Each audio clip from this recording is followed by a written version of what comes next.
Today is Wednesday, July 22nd, 2026, and I am here with Benjamin, and we are going to talk about the 9 months he spent chasing his dream of returning to the field from October 2017 to June 2018. Chapter 2 The Show Goes On. After 3 weeks, I was released from TR Memorial Herman. Tri Theta, a student organization, hung a banner in front of our driveway and it said, "Welcome home, Ben." The kind of welcome that makes you feel like everything is going to be okay. I believed it. I had that same certainty that had gotten me out of the wheelchair. My sheer will alone was going to put me back on that practice field, back in the weight room, back on the field for the first game the following year. Half my body still wasn't responding to what I asked it to do. It did not matter. Nothing was going to me. That's what I told myself the first morning I woke up in my own bed. That's what I kept telling myself every morning after. And every morning, the moment my conscious mind came alive, the mask went on. Before anything else, before the day had asked anything of me. From the moment I arrived home, the mask solidified into something harder than it had been in the hospital. Nobody was going to see me struggling. Not my family, not my friends, not the people I love most. Half my body wasn't working the way it was supposed to, and nobody was going to know the real truth behind the mask. So the mask held.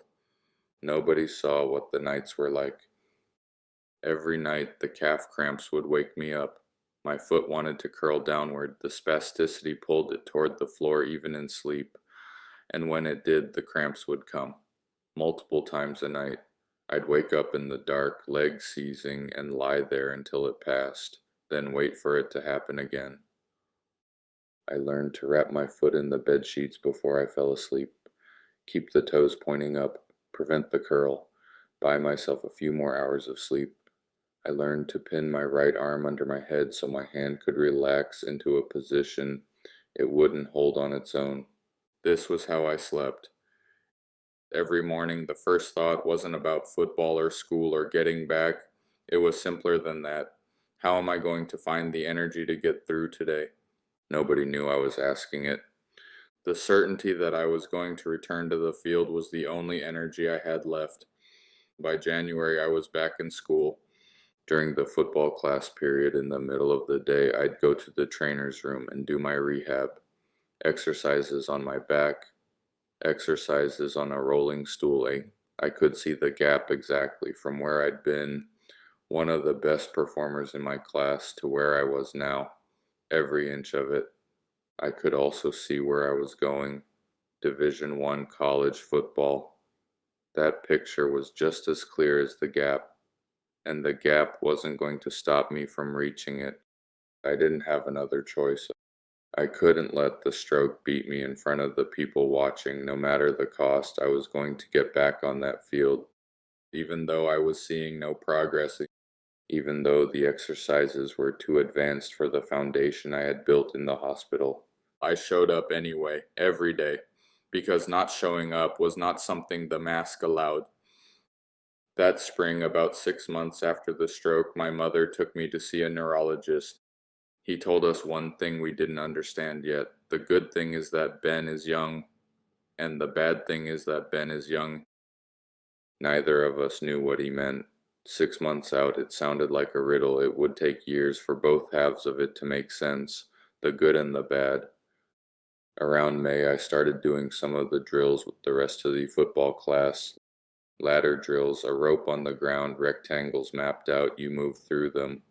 1 foot per box, 2 feet per box, laterally high knees.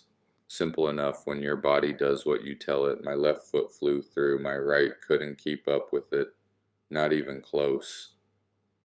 I kept pushing the right to chase the left. Faster, match it, keep up. What I should have been doing was slowing the left down to meet the right where it was, but that's not what my environment or expectations allowed. That feeling stayed with me for 5 years. Every step wrong, keep going anyway.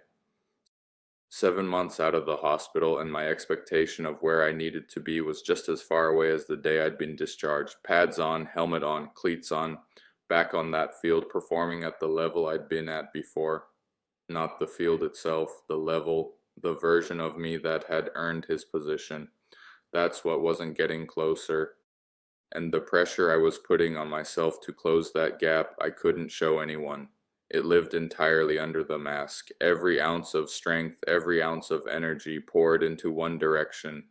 No relief valve, no escape route, not yet. It started as a snowball. The what if surfacing once during spring football. Small, me standing where I used to suit up, watching as a coach instead of a participant, pushing the question away, it coming back harder, pushing it away again, it coming back harder than that. The certainty that had held since the hospital room had cracked, and every time it resurfaced, the crack grew wider. My mother wrote this to me in June 2018. As you continue to work very hard every morning with the football brother, just remember one thing. As the sun rises from the east and moves across the heavens, it brings with it its light.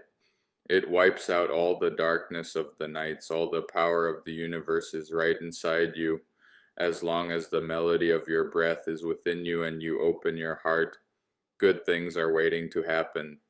You have just begun to write your story, and it is going to be an amazing story. Your dad, your brothers, your friends, all of our friends and family near and far across the world, and I will be here forever to root for you. We believe in you, we are proud of you, and we love you so much. By the time June 18th arrived, I already knew, before my dad said a word. The what if had stopped being a question. The what if had become what is. The snowball had built to this room, this chair, this moment, and knowing didn't stop it from tearing me in two, when he said it anyway. My dad said, Ben, when we go see the neurosurgeon tomorrow, he is going to tell you that you have to retire from football. Your football career is over. Something in the center of me tore, not broke, tore. Every hour of film study, every weekend in the weight room, every extra rep after practice during the season, every workout in the off season, every hour poured into becoming the player I was on my way to being, gone. Why me? Had surfaced for the first time. I had no words, nothing to say, nothing to do. I just sat there, frozen in time, in that chair, in that living room, with my whole family looking at me. Eventually I got up, put my headphones in, Lupe Fiasco, the show goes on repeat until I fell asleep. The show goes on.